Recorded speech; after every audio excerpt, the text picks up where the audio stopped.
So at Jupiter Dermatology and Hair Restoration, we utilize the HairMetrix device, which Dr. Takata has here. And what this device does is it allows us to measure the hair density. So we use this camera and we can take pictures of the hair density.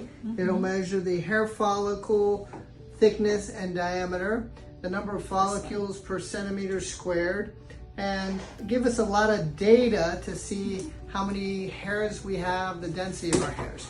So let's show you what we have here.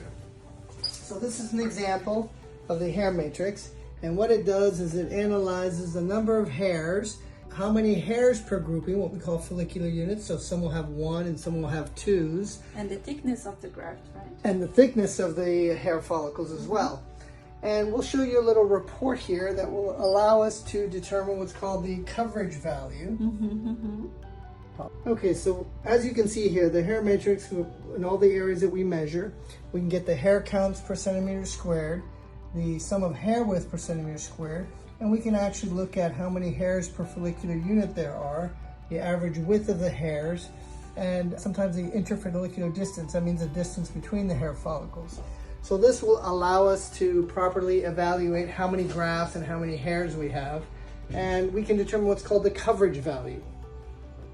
So Dr. Takata, please explain the coverage value. So the coverage value, it's a spreadsheet actually. So we can put some data on here and then we can decide how many grafts we can extract without over-harvesting the donor area.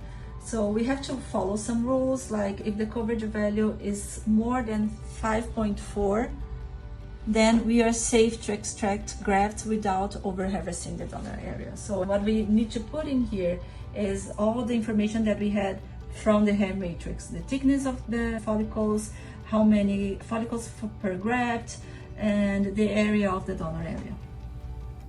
One of the dangers of not utilizing this type of technology or awareness is clinics that may over-harvest and take out more grafts, and then they can leave scarred donor areas. And unfortunately, that happens in many areas, what is considered the black market, where they just randomly take out too much, trying to do much, and aren't careful with the donor area.